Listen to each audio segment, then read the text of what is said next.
Katakan sama-sama. Tanggung jawab misi. Kita baca Wahyu pasal yang kelima ayat yang ketujuh. Kita baca bersama-sama, 1, 2, ya. Kemudian daripada itu aku melihat sesungguhnya suatu kumpulan besar orang banyak yang tidak dapat terhitung banyaknya, dari segala bangsa dan suku dan kaum bahasa, berdiri di hadapan tahta dan di hadapan Anak Domba, memakai jubah putih dan memegang daun-daun palem di tangan mereka. Ayat yang ketujuh, ayat yang kedelapan.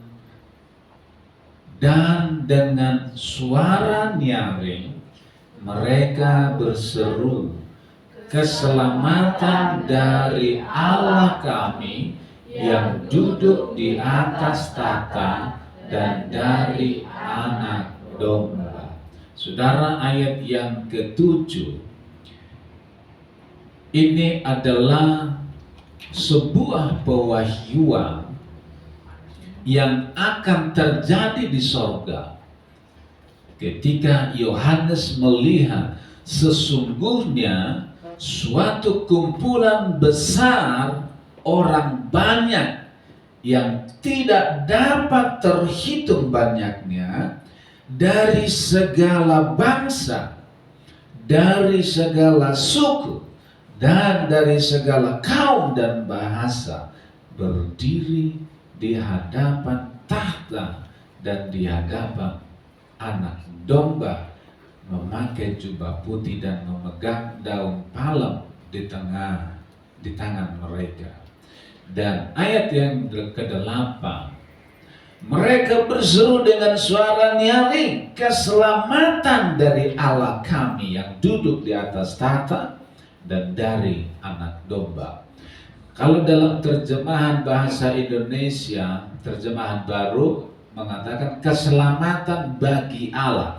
Yang benar itu adalah, kalau dilihat terjemahan yang lain, maka yang benar adalah keselamatan dari Allah. Keselamatan dari Allah kami yang duduk di atas tahta dan dari Anak Domba. Bukan bagi Allah. Keselamatan itu datang dari Allah. Saudara, dari kumpulan orang banyak ini, mereka berseru, seruannya apa? Keselamatan.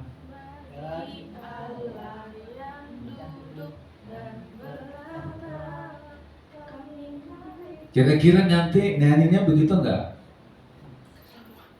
Itu kan yang ciptakan manusia. Tetapi di sorga pasti mereka punya nyanyian yang berbeda, walaupun kata-katanya berbeda. Keselamatan dari Allah yang mana Mas Agil? Kalau Mas Agil mendaftar tentara, dari 1.000 orang yang mendaftar, kemudian seleksi demi seleksi dilalui, dan akhirnya Agil terpilih. Katakanlah dari 1.000 orang yang dipilih hanya 10 orang, dan salah satunya yang menjadi pemenangnya adalah Agil. Kira-kira Agil bangga enggak?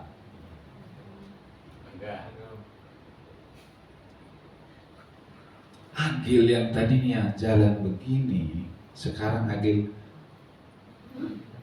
jalannya pasti berbeda.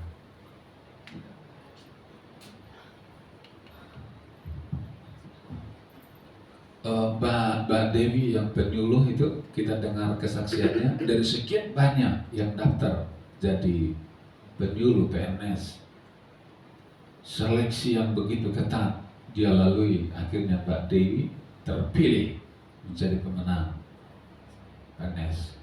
Bayangkan, dia merasa bangga dengan dirinya. Wow, saya terpilih menjadi pemenang. kata-kata yang keluar dari mulutnya adalah kata-kata yang lahir dari hatinya, kata-kata yang penuh dengan semangat. Itulah kata-kata yang keluar dari orang yang berkumpul dari suku kaum bahasa. Mereka mengatakan, keselamatan dari Allah yang duduk di tata. Saudara, bagi kita yang membaca hari ini biasa, saudara. Tapi ketika dalam realita nanti di sorga, mereka nyanyi mungkin berlomba-lomba, saudara-saudara. Kenapa? Karena mereka terpilih dari sekian banyak suku kaum dan bahasa. Mereka ada di sorga sana. Saudara, dalam terjemahan bahasa Indonesia masa kini, dalam terjemahan bahasa Indonesia masa kini, sesudah itu, ini bahasa terjemahan yang bahasa yang lainnya. Sesudah itu, saya melihat lagi lautan manusia yang luar biasa banyaknya. Bayangkan saudara, kalau di dalam terjemahan tadi semua orang banyak, tetapi di sini mengatakan seperti lautan. Banyaknya orang dari semua suku, kaum dan bahasa berkumpul di sana, dan mereka mengatakan keselamatan dari Allah. Dengan kata lain mereka berkata, aku selamat karena anak domba. Aku ada di sini karena pekerjaan Yesus anak domba. Saudara, ada satu kebanggaan, ada rasa syukur. Aku berhasil sampai di sini karena banyak orang yang tersingkir, dan yang terpilih bisa sampai di garis finish di sorga. Mereka begitu antusias, ribuan orang, lautan manusia yang luar biasa banyaknya. Bayangkan dari lautan manusia yang ada di sana nanti. Kira-kira saudara, adakah saudara di situ?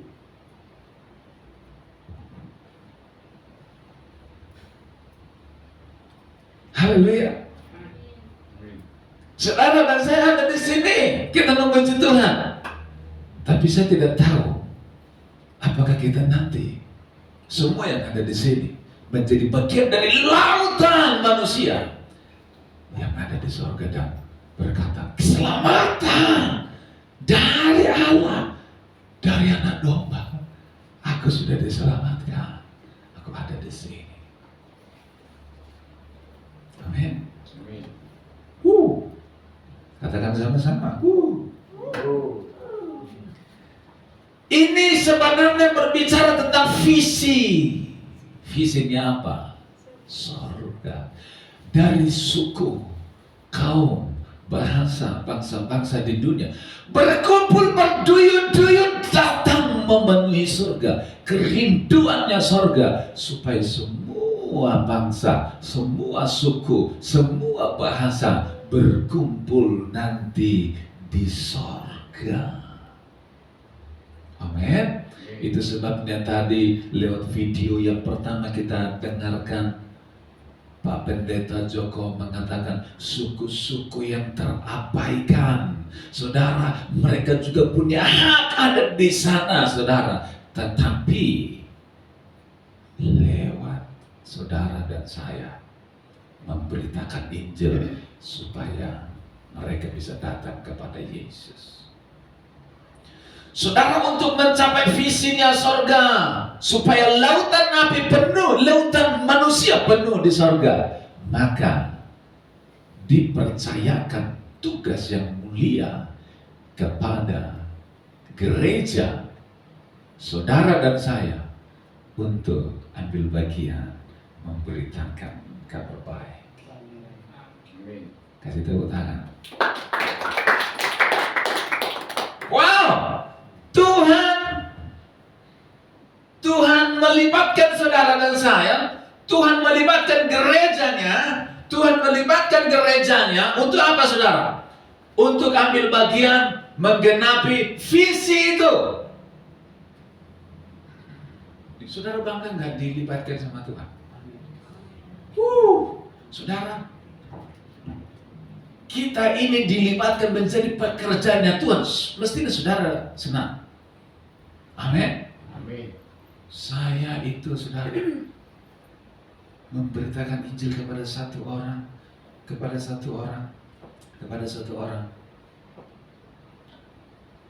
Saya sedang mengerjakan proyeknya Allah.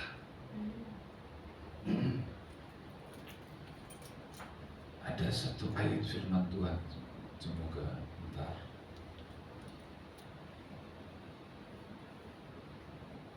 Wow, lupa ayatnya. Firman Tuhan berkata begini,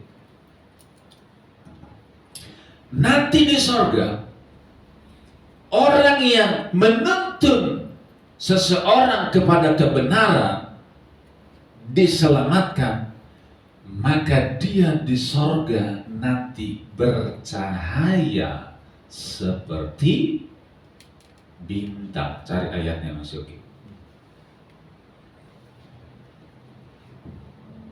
Saudara pernah lihat kalau di dalam dunia militer prajurit mendapatkan penghargaan. Biasanya penghargaan ada di sini. Kalau di sini banyak digantung-gantung, ada wing, ada berwarna-warni.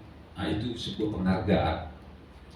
Pangkatnya boleh sama-sama serda, sersan 2, sama, tetapi pangkat boleh sama, tetapi dadanya tidak sama. Ada yang di sini penghargaannya sudah penuh, tetapi ada yang kosong sama sekali, hanya ada pangkat.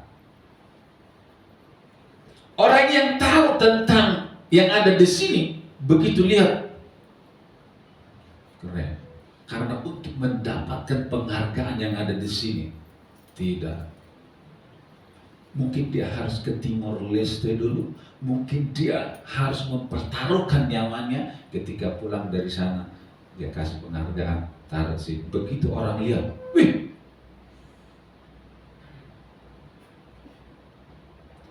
di sorga kata firman Tuhan, orang yang menuntun seseorang kepada kebenaran, nanti di sorga mereka seperti bintang yang bercahaya. Udah ketemu Mas Yogi?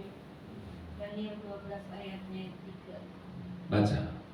Dan orang-orang bijaksana akan berjaya seperti cahaya cakrawala, dan yang telah menuntun banyak orang kepada kebenaran seperti bintang-bintang tetap untuk selama-lamanya. Seperti bintang menyala, saudara. Bayangin, di sorga itu semua orang yang percaya, yang diselamatkan, punya posisi yang sama. Tetapi ada perbedaan. Ada yang bercahaya seperti bintang, mereka yang menuntun orang kepada kebenaran. Kira-kira gini, Petrus matinya seperti apa? Yohanes matinya seperti apa? Yohanes matinya digoreng. Petrus disalib terbalik. Stefanus dirajam.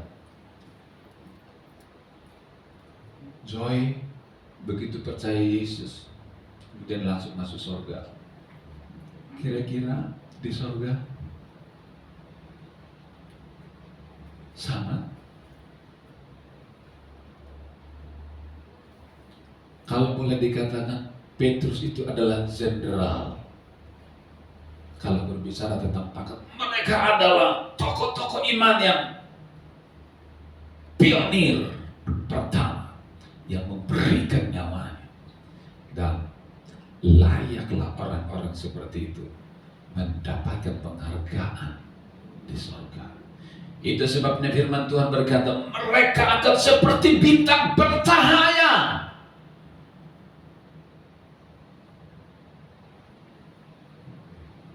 Jangan-jangan nanti di sana ada ruangan VIP untuk mereka yang mempertaruhkan nyawanya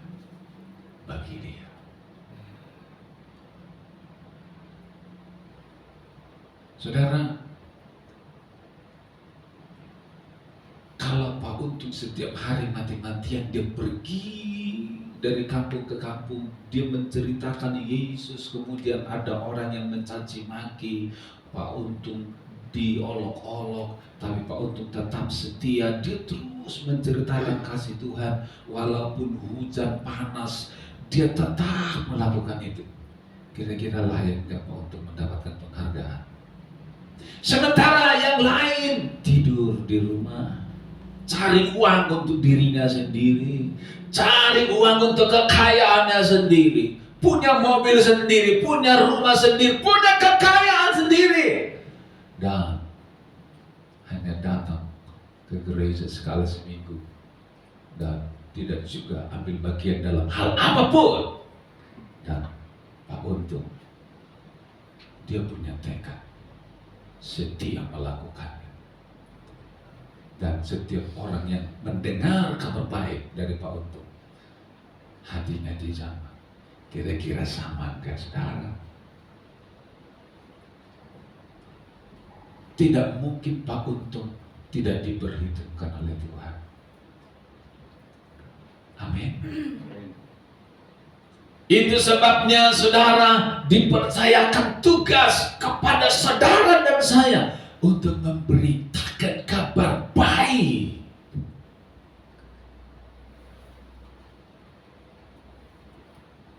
Amin.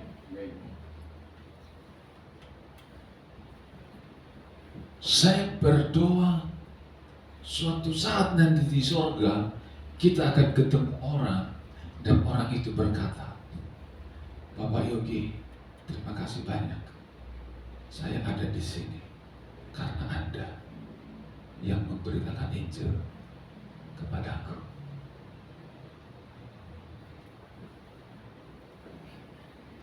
Haleluya. Saudara adalah orang-orang yang hebat, saudara adalah orang-orang yang luar biasa. Saya sedang berdiri di depan orang-orang yang hebat. Saya sedang berdiri hari-hari ini di depan orang-orang yang diurapi Tuhan. Saya melihat saudara bukan orang biasa, tetapi saudara adalah orang-orang yang hebat, dipakai Tuhan.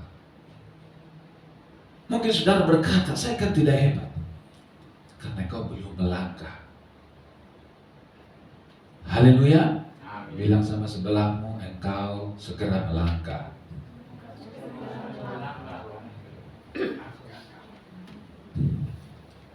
Tadi malam saya meletakkan pondasi kepada Joy.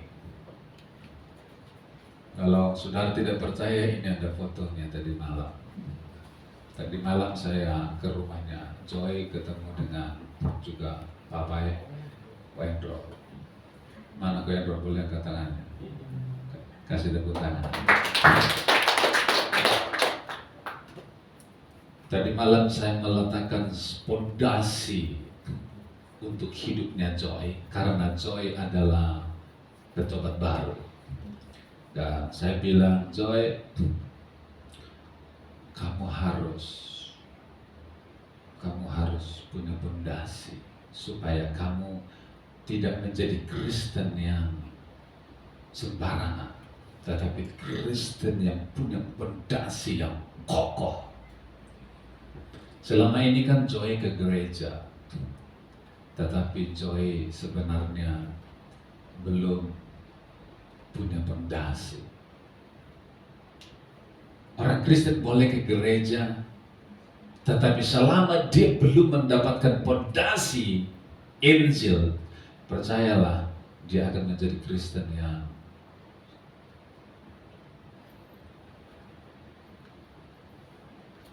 tidak punya pondasi dan tidak punya arah. Ya ke gereja, nyanyi, bahkan mungkin pelayanan, saudara. Tetapi selama dia tidak punya pondasi, dia akan menjadi Kristen yang tidak bertumbuh. Rumah kalau dibangun, dia harus bangun pondasinya dulu. Kalau pondasinya tidak rapi, tidak kuat, ambruk suatu saat.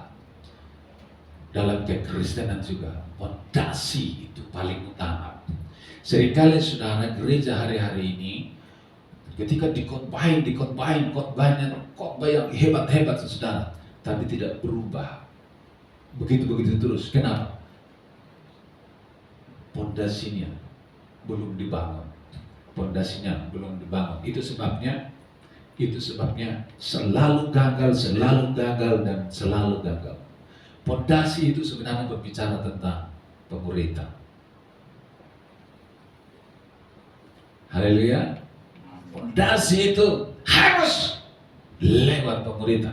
Ketika tadi malam saya datang ke rumah Joy, saya bawa buku, kemudian ayo duduk bersama. Lalu saya sampaikan, saya ajar, kemudian sampai kepada satu keputusan penting yang harus diambil oleh Joy. Joy harus mengundang Yesus dalam hatinya dan memutuskan, Tuhan, hari ini aku menerima Engkau menjadi Tuhan dan Juru Selamat. Dan malam itu juga Joy memutuskan untuk terima Yesus. Amin. Saudara, ketika saya mengajar tentang Yesus yang mati di atas kayu salib, saya bilang kepada Joy, kamu orang berdosa, saya orang berdosa, kita semua orang berdosa. Seharusnya kita tidak layak dikasihi. Kita adalah orang yang tidak layak ditolong oleh Tuhan karena dosamu terlalu banyak. Tidak layak ditolong, tidak layak dikasihi. Tapi Yesus, Dia tidak mengingat-ingat semua dosa dan kesalahan kita.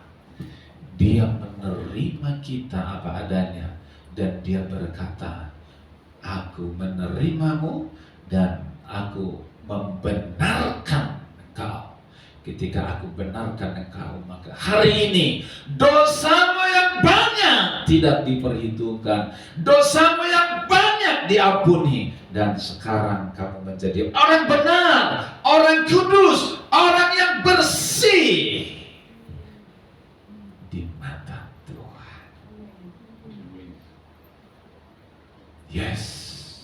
Lalu saya bilang kepada Joy, tidak ada kasih yang seperti yang Yesus punya di bawah kolong langit ini. Kamu tidak akan menemukan kasih seperti yang Yesus punya di luar Yesus. Amin.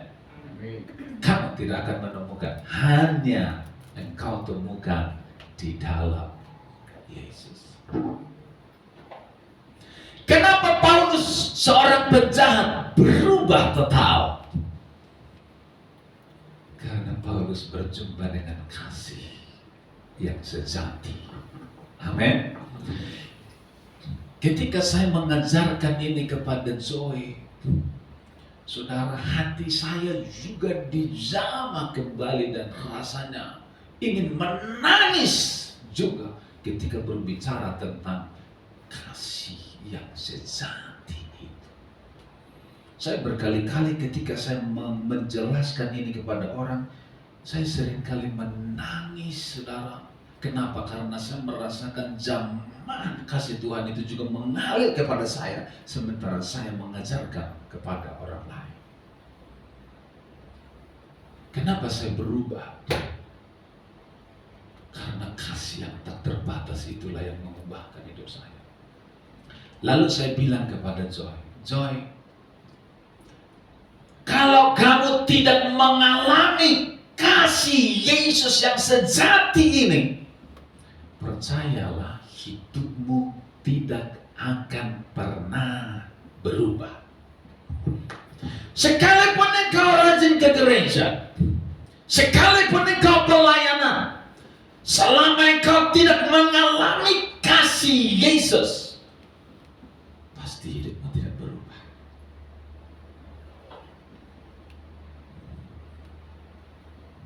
Kenapa banyak kehidupan orang Kristen tidak berubah?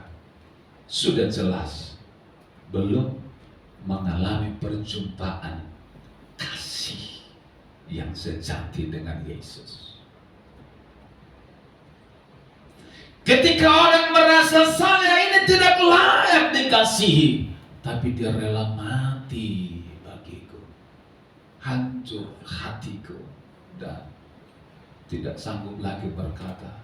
Saya hanya bisa berkata, Tuhan, aku berserah. Tuhan, hidupku semuanya bagimu. Pasti akan begitu. Tapi kalau orang belum mengalami kasih ini, kalau hanya berhenti di pengetahuan, belum akan mengubahkan hidupmu. Pintar ayat-ayat, yes. Tahu firman, yes. Ke gereja, yes. Berubah, no. Kenapa? Berhenti di pengetahuan. Orang Farisi juga pintar ayat-ayat, ahli Taurat, mereka menguasai, tapi mereka tidak berubah. Tetapi setiap orang yang mengalami jumpa dengan Tuhan, hidupnya pasti berubah. Wow, hidupnya pasti berubah. Dia pasti mencintai Tuhan dan dia pasti memberikan hidupnya kepada Tuhan. Dan kalau Joy mengalami kasih Tuhan, Joy tidak mungkin dia tidak berlari kepada yang lain untuk menceritakan tentang pengalamannya yang dahsyat bersama kasih yang sejati itu. Kalau saudara alami kasih sejati itu, tapi di hati saudara tidak ada kerinduan untuk berbagi pengalaman jumpa kasih itu, saya curiga engkau tidak mengalami, Pak.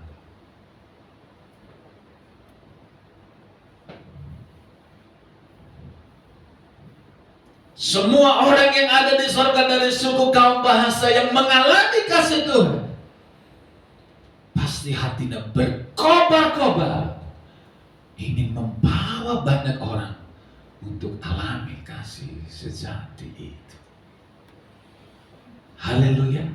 Dan lewat Joy, orang lain akan mengalami kasih yang dialami oleh Joy, dialami oleh orang lain.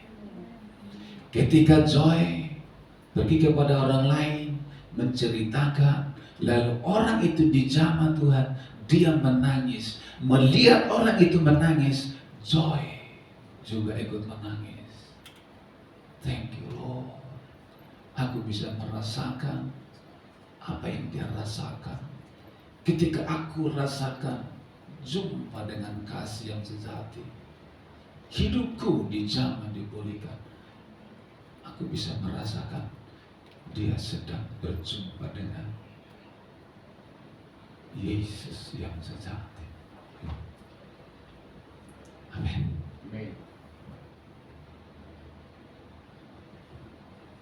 Rindukan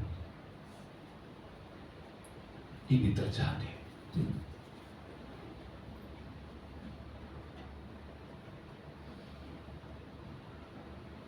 Haleluya. Kenapa kita ada di sini, di dunia ini? Untuk ini. Engkau banyak uang, kalau engkau tidak hidup untuk ini, engkau sedang disfungsi. Engkau sedang salah berfungsi. Kita ini miliknya Tuhan dan untuk hidup bagi Dia. Kita kan nyanyi, kalau ku hidup bagimu. Kalau engkau diberkati, engkau punya banyak uang, mestinya uangmu untuk bagimu. Amin. Next. Tadi kumpulan lautan manusia yang ada di sorga, firman Tuhan berkata, mereka berjubah putih. Matius 22, perumpamaan tentang banyak yang terpanggil tapi sedikit yang terpilih. Di dalam Matius yang ke-22 firman Tuhan membuat sebuah perumpamaan. Seorang Tuhan memberikan undangan kepada banyak orang supaya datang ke perjamuan, tetapi banyak orang yang berdalih tidak mau datang. Kemudian Tuhan berkata, biarkan mereka cari yang di pinggir jalan. Lalu yang di pinggir jalan diundang, kemudian mereka masuk ke tempat perjamuan. Tapi ada satu orang yang terpilih itu di perjamuan pesta, ditemukan tidak memakai pakaian pesta. Lalu tuannya berkata, hei, kenapa orang ini ada di sini? Dia tidak memakai jubah pesta. Malaikat seret dia, lempar ke tempat yang paling gelap. Dan Yesus berkata, banyak yang terpanggil, tapi sedikit yang terpilih. Firman Tuhan berkata, hanya yang berjubah putihlah yang sampai di surga. Yang berjubah putih berbicara tentang hidup kudus, berbicara tentang orang yang taat penuh, berbicara tentang orang yang hidup di dalam integritas, dan orang yang punya disiplin rohani. Kita sekarang sudah terpanggil, amin. Kita ini terpanggil jadi orang percaya. Tetapi sudahkah saudara terpilih? Nanti seleksi masih ada lagi, saudara-saudara. Saya kan tidak tahu hidup saudara hari-hari ini. Saudara hidup dalam dosa,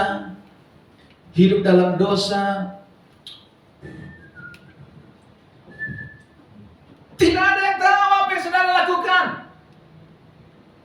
Saudara hidup benar atau tidak ada yang lihat. Tapi ada dua mata di surga yang melihat setiap kita 24 jam setiap hari. Amin. Kenapa ini habis? Setan rupanya tidak suka kalau saya berteriak tentang nama Yesus. Haleluya. Kamulah bangsa yang terpilih, imamat rajani, bangsa yang kudus. Siapa di sini bangsa yang kudus? Angkat tangannya. Saya mau tanya, engkau hidup di dalam kekudusan? Yang masuk ke surga yang kudus berjubah putih.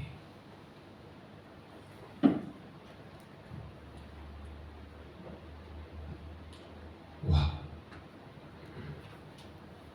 Saya berdoa Tuhan membersihkan kita dari semua kenajisan dunia ini.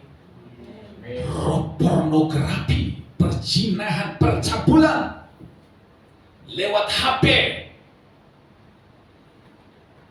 Jangan ada yang malu-malu. Lihat ke sini. Kalau engkau tetap hidup di dalam dosa perzinahan, pornografi, engkau tidak layak di sini. Tidak layak. Saya sedang berbicara dan mata Tuhan sedang melihat setiap pribadi, kehidupan saudara. Kita semua transparan di mata Tuhan. Kalau engkau hidup terus di dalam dosa, saudara bisa bayangkan masa depanmu seperti apa? Anak-anak muda, engkau hidup dalam dosa, masa depanmu seperti apa?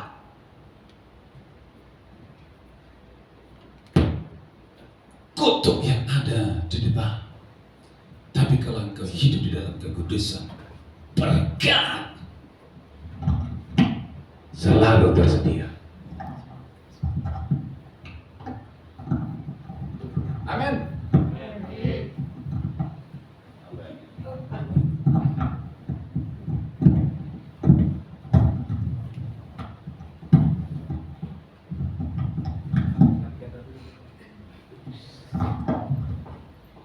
Ini aja. Haleluya. Amin. Ketika kita hidup seperti ini, barulah kita membawa orang lain untuk hidup seperti kita hidup.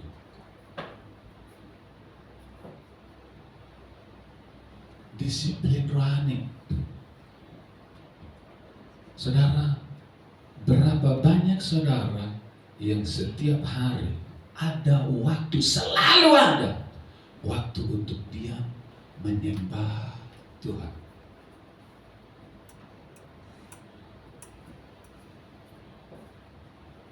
Ini serius, saudara. Kenapa? Saya percaya hari-hari ini dunia sedang kacau balau dan orang Kristen disibukkan dengan kesibukan dan lupa untuk duduk di kaki Tuhan, menyembah Dia.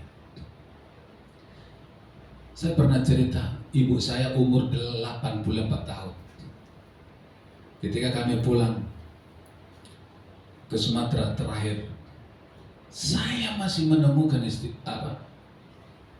mama saya jam 4 pagi. Saya masih mendengar tangisan penyembahan di kamar sebelah,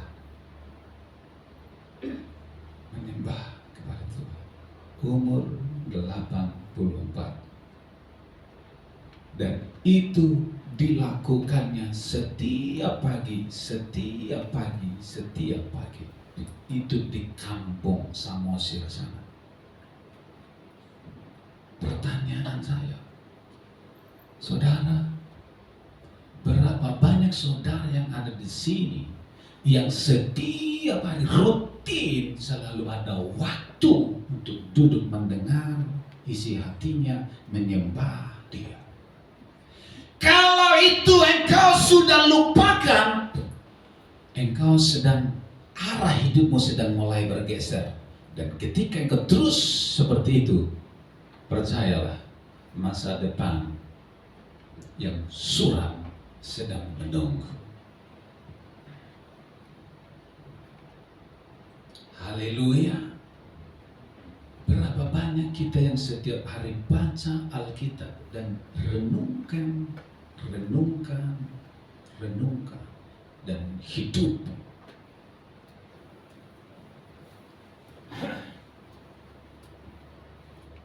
Tuhan tolong kita semua. Seringkali kan di mimbar ini kan khotbahnya yang hebat-hebat tau. Khotbahnya bikinnya khotbah yang luar biasa. Sampai kita lupa untuk membangun doa pribadi saja tidak. Kemudian mesbah keluarga. Saya khawatir jemaat yang ada di sini sudah kehilangan mesbah keluarga. Masih ada enggak di rumah-rumah ayah, ibu, anak duduk bersama? Ayo kita duduk, kita menyembah Tuhan. Haleluya. Kemudian berdoa satu-satu. Sesudah itu sharing firman Tuhan. Apakah itu sudah langka? Itu bukan kuno, tapi itu yang harus ada. Saya belum berkeluarga, Pak. Saya belum punya istri, belum punya anak, belum punya suami. Tapi engkau satu kos ada beberapa orang. Kenapa engkau tidak duduk bersama-sama berdoa? Kadang saya berpikir, seandainya saya pagi-pagi subuh saya pergi ke rumah-rumah jemaat dan saya dengar dari samping rumahnya, kira-kira saya masih mendengarkan penyembahan enggak ya? Masih ada suara yang menyembah kepada Tuhan di Langgerong enggak ya? Masih ada suara penyembahan kepada Tuhan pagi-pagi di oase, dan di tempat-tempat yang lain. Kalau seandainya saya pergi kemudian di sini tidak ada, di sini juga tidak ada, di sini juga tidak ada, di mana-mana tidak ada, kita sedang kehilangan sesuatu yang paling penting. Semua boleh berjalan dengan baik, tapi kelihatannya itu baik. Ketika ini terputus, sebenarnya engkau sedang tidak punya kehidupan lagi. Amin. Sedang tidak ada kehidupan, tinggal tunggu saja. Kematian akan datang. Itu sebabnya, mari kembali pulih, bertobat semua. Kemudian berbicara tentang ketaatan penuh. Jubah putih itu berbicara juga tentang ketaatan penuh. Ketaatan penuh itu begini, bukan cukup engkau ke gereja, bukan cukup engkau hanya berkata aku mengasihi itu, aku mengasihi. Semua hal engkau harus total. Misalnya dalam perpuluhan, itu bagian dari ketaatan, saudara. Ketika engkau tidak melakukan ini, yang lain engkau lakukan, engkau cacat, engkau tidak berjubah putih. Ketaatan penuh ini berbicara tentang hidup kita total harus taat. Amin. Harus taat total. Integritas. Gereja yang Tuhan rindukan adalah gereja yang berjubah putih, yang taat total, punya integritas, hidup kudus, disiplin rohani. Kalau tidak, jangan-jangan kita tidak ikut dalam pengangkatan ketika Yesus datang. Kemudian yang berikut ini, Matius 25. Kalau saudara pernah baca tentang talenta, waktu hari-hari ini sebenarnya begitu singkat. Haleluya. Saudara merasakan gak waktu ini begitu singkat? Dulu ketika Nanat pertama kali datang masih kecil, sekarang Nanat sudah besar. Tepuk tangan dulu untuk Nanat. Dulu ketika pertama kali Teti kesini masih imut-imut, sekarang sebenarnya waktu itu cepat berlalu. Paulus pernah berkata kepada jemaat yang di Ibrani, next. Paulus bilang begini, sebab sekalipun kamu ditinjau dari sudut waktu, sudah seharusnya menjadi pengajar, kamu masih perlu lagi diajarkan azas-azas pokok dari pernyataan Allah, dan kamu masih memerlukan susu, bukan makanan keras. Paulus berkata kepada jemaat di Ibrani, Paulus berkata, dari segi usia seharusnya kamu sudah menjadi pengajar, tetapi nyatanya masih susu yang kamu perlukan, bukan makanan keras. Saudara percaya enggak bahwa setiap saudara menerima talenta dari Tuhan? Kalau saudara baca Matius 25 itu berbicara tentang talenta. Setiap orang dipercayakan Tuhan talenta, dan suatu saat nanti talenta yang Tuhan percayakan kepadamu akan diminta Tuhan. Sudah ada berapa talenta? Kamu jalankan atau tidak? Dan setiap itu akan dituntut dari setiap kita. Dan saya percaya Kembali dulu, saya percaya di gereja ini ada banyak orang yang punya potensi yang hebat. Amin. Ada banyak orang yang punya potensi yang hebat. Saudara, berapa tahun saudara mau dikhotbah? Dan orang-orang yang punya potensi, suatu saat engkau mestinya dimunculkan menjadi pengajar yang hebat. Next, gereja perlu mempersiapkan pengajar-pengajar, penginjil-penginjil, gembala-gembala, nabi dan rasul-rasul. Mengajar, memberitakan Injil, gembala, komsel, nabi menyampaikan isi hati Tuhan, rasul membuka lahan baru bagi Kristus. Sampai hari ini kalau ada jemaat yang mau dibaptis, saya yang masih mengajar terus. Ke depan sudah harus ada yang saya regenerasi untuk mengajar baptisan. Amin. Next, untuk memperlengkapi gereja Tuhan menjadi seperti yang dikehendaki Allah, yaitu seperti ini: gereja yang taat penuh, gereja yang hidupnya kudus, gereja yang punya integritas, gereja yang penuh kuasa.